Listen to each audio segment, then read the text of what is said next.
NEC Section 210.21b3 addresses the use of receptacles on branch circuits rated at 15 or 20 amps. It states that branch circuits rated 15 or 20 amps shall be permitted to supply any receptacle or cord and plug connected equipment that has a rating not exceeding 12 amps. This implies a limit in the load that can be connected to a 15 or 20 amp circuit using a receptacle. In practical terms, this means that a 15 amp receptacle or cord and plug connected equipment should not be plugged into a 20 amp circuit if the equipment exceeds 12 amps. Consider the scenario where telecommunications equipment is rated for 5 amps and has a 15 amp twist lock plug. In this specific instance, the equipment must be plugged into a 15 amp outlet and not a 20 amp outlet. The code ensures that the receptacle rating matches the equipment's requirements. To reinforce the proper application, referring to NEC Section 210.21b3 is crucial. The rule aims to ensure safety and prevent overloading of circuits. The provision within NEC Section 210.21b3 is rooted in safety. Overloading a circuit can lead to overheating, posing a fire hazard and potentially damaging equipment. By limiting the load connected to circuit via receptacles, the code aims to mitigate these risks. It's a principle of electrical safety that the circuit protection, typically a circuit breaker or fuse, should be sized to protect the wiring and connected equipment. If a 15 amp device is plugged into a 20 amp circuit, there's a possibility of drawing more than 15 amps before the circuit breaker trips, potentially damaging the device or the wiring.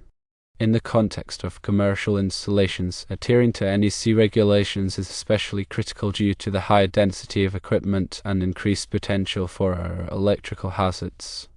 Regular inspections and adherence to code requirements are necessary to maintain a safe electrical environment.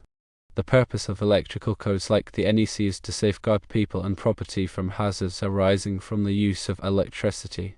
The code outlines minimum safety standards for electrical installations. Compliance with the NEC is typically mandated by law and enforced by local electrical inspectors.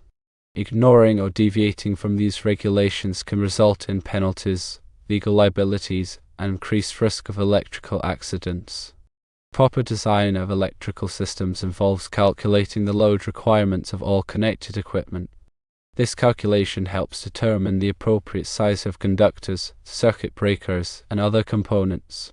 The NEC provides guidelines for load calculations to ensure that the electrical system can safely handle the expected demand. When selecting receptacles, it's essential to consider the amperage rating of the connected equipment. Using the correct type and rating of receptacle ensures a secure and reliable connection. In the case of twist lock plugs, they are often used for equipment that requires a secure connection and is less likely to be accidentally disconnected. Understanding NEC Section 210.21b3 is crucial for electrical contractors, engineers, and anyone involved in the installation or maintenance of electrical systems. Thorough understanding of the code helps ensure compliance and promotes safe electrical practices. When faced with uncertainty or conflicting interpretations of the NEC, seeking guidance from a qualified electrical inspector or engineer is always recommended. They can provide expert advice and ensure that the installation meets the requirements of the code. Always refer to the latest edition of the NEC and any applicable local amendments. Electrical codes are updated periodically to reflect new technologies and address emerging safety concerns. Staying up to date with the latest requirements is essential for maintaining compliance and ensuring safety. The NEC contains numerous tables and examples to aid in the application of the code. These resources can be invaluable for understanding complex requirements and ensuring proper installation practices. It is important to remember that electrical work should only be performed by qualified individuals who have the necessary knowledge and skills. Working with electricity can be dangerous, and improper installation can lead to serious consequences. The NEC addresses various types of branch circuits, including those serving lighting, receptacles, and appliances. Each type of branch circuit has specific requirements regarding the size of conductors, overcurrent protection, and grounding. Understanding these requirements is essential for designing and installing safe and compliant electrical systems. The code also addresses the use of ground fault circuit interrupters or GFCIs in certain locations such as bathrooms, kitchens, and outdoor areas. GFCIs are designed to protect people from electric shock by detecting ground faults and interrupting the circuit. The NEC specifies the locations where GFCIs are required to provide enhanced safety. Surge protection devices or SPD are used to protect electrical equipment from voltage surges caused by lightning or other events. The NEC includes requirements for the installation of SPD in certain applications to mitigate the risk of damage from surges. The code also addresses the use of arc fault circuit interrupters or RFCIs, which are designed to detect arc faults, a common cause of electrical fires. RFCIs are required in certain locations, such as bedrooms, to provide enhanced protection against fire hazards. Proper grounding is essential for electrical safety. The NEC outlines the requirements for grounding electrical systems to provide a path for fault current to flow back to the source, allowing the circuit breaker to trip and energize the circuit. The code also addresses the use of flexible cords and cables for connecting portable equipment. Flexible cords and cables must be properly sized and protected from damage to ensure safe operation. The NEC includes requirements for the installation of electrical equipment in hazardous locations, such as areas where flammable gases or dusts are present. These requirements are designed to prevent explosions and fires. The code also addresses the use of renewable energy sources, such as solar, photovoltaic, or PV systems and wind turbines. These systems must be installed in accordance with the NEC to ensure safe and reliable operation. The NEC includes requirements for the installation of electric vehicle or EV charging equipment. These requirements address the specific hazards associated with EV charging and ensure safe operation. The code also addresses the use of energy management systems or EMS, which are used to monitor and control energy consumption. EMS can help reduce energy costs and improve the efficiency of electrical systems.